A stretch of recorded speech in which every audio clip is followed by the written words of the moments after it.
Hey guys, so I watch a lot of documentaries. I'm completely addicted. And I've searched Netflix for all the documentaries that have anything to do with women, girls, daughters, feminism, you name it. And I think I've watched them all. I've tried to. If I missed any, please let me know. But I just wanted to share my absolute favorites that I think everybody should watch. The first one is called Misrepresentation. You have to see it. It's a great documentary. It's very well done. It's interesting. It'll keep your attention.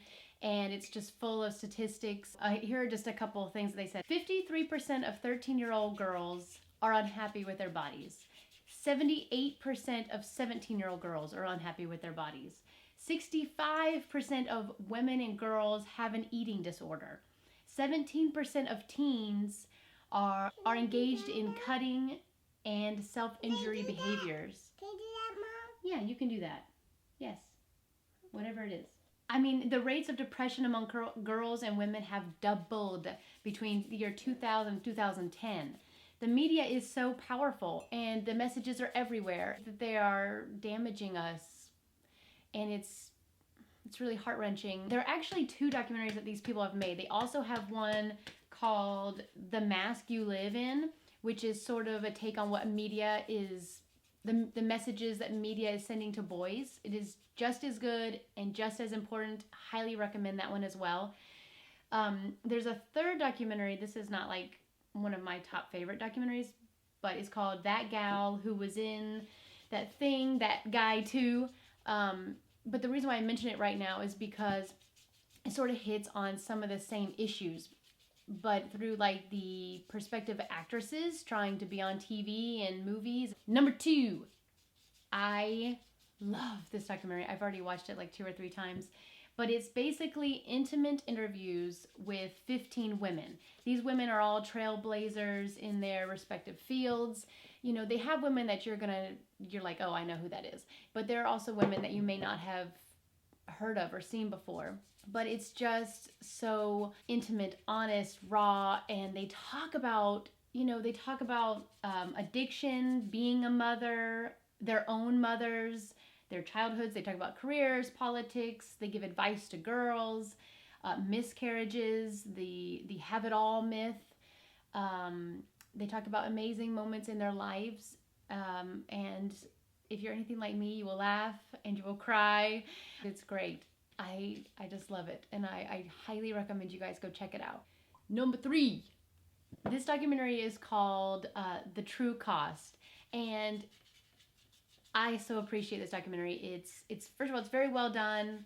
It's easy to watch. It's not boring at all, and has really changed the way that I've thought through some of my decisions. I put this under the category of women. I know that men shop, okay? Usually it's women who are doing most of the shopping. First of all, we buy more stuff in general. We're buying for the kids, we're buying for ourselves, and often we buy for the men in our lives. And so I think it's just really important for us to know the consequences of the decisions we make in our shopping choices.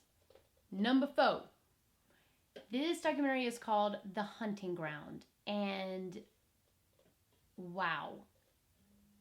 It's about the incidents of sexual assault on college campuses and the failure of college administrations to deal with it adequately.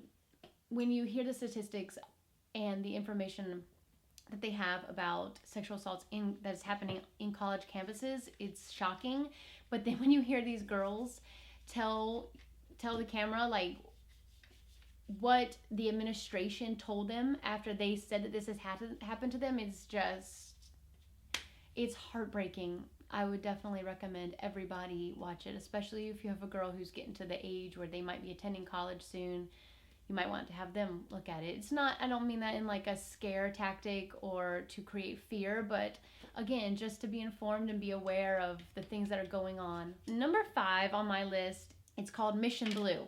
And it's kind of a dual documentary, actually. On the one hand, it's about the life and work of a marine biologist named Sylvia Earle. She has been doing marine biology since the 50s or 60s, okay? She was out there doing marine biology research when she was the only woman on the ship or the boat or out diving.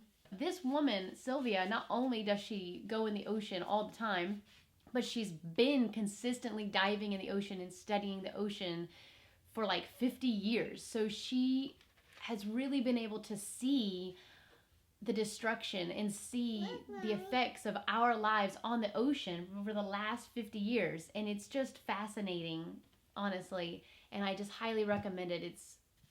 It's a beautiful documentary, and she's a pretty cool gal. So I hope you enjoy that. Yes, baby. Oh my goodness. Do you like it? Yeah? Yeah? Okay, good. Okay, so the last documentary that I'm going to mention as one of my favorite top documentaries that you really will want to see is called Brave Miss World. And I'm not going to sugarcoat it. Yeah, this is a difficult documentary to watch. It's very well done, and it's an amazing story. This is real.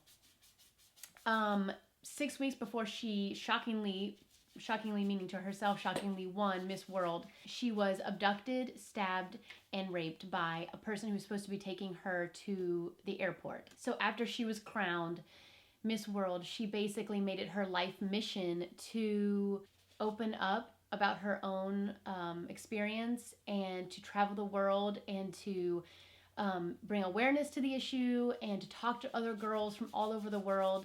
After you watch all these documentaries, you're going to be like, I need something happy. And so I just wanted to recommend a documentary I watched called Twinsters.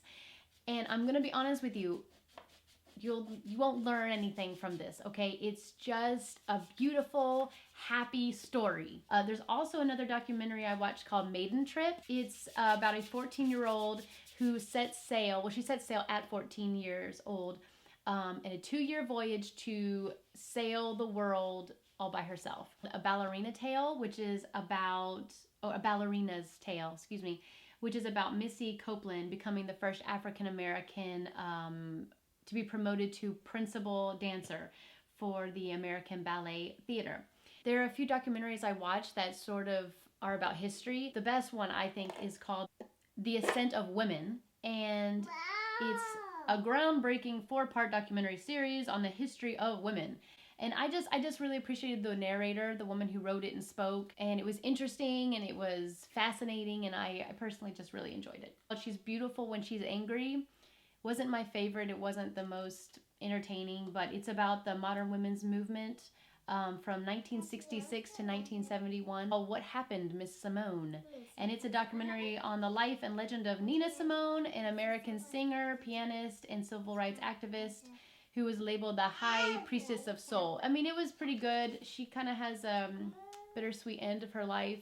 There are 3 additional documentaries that I watched that, I'm just going to be honest with you, were very difficult to watch. Partly because they weren't professionally made, and it's also partly just the subject matter is just so infuriating and heart-wrenching. Yes, babe. That it's just hard to watch. It's a hard topic and a hard subject matter. Hot Girls Wanted. And it's about the amateur porn industry and how they recruit these 18, 19-year-old girls, and they're just basically like a commodity, and then they're done with them in like a year or 2. Tricked. It's about human sex trafficking, and you see those who are exploited talk, the pimps talk, the Johns, this one guy, just the Johns talk, and then the cops who are trying to fight it talk. Sexy Baby. It was a tough watch, but I just really want to watch everything there is, so I watched it anyways. And just a couple more that I watched that I thought I would just touch on. There's one called Girl Rising, and it would have been in my top 5, but Netflix freaking took it off in September, so it's no longer on Netflix. But Girl Rising, highly recommend. Beautiful, informative, creative, very controversial. This is for the feminists out there, called After Tiller. So, since the assassination of Dr. George Tiller in Kansas in May 2009, there are only 4 American doctors left who openly provide 3rd trimester abortions. It's a tough one to watch, but it was also very, very interesting. There's also a documentary I watched called First Comes Love about a single 41-year-old woman who decides to just have a baby on her own because she's sick of waiting for, Prince Charming or whatever. Please, please, please, if you go and you watch any of these, and I hope you do, I hope you do, especially one of the first 4 or 5 that I mentioned. If you watch them, please comment and tell me if you agree that, just tell me what your feelings are on them. Okay, bye.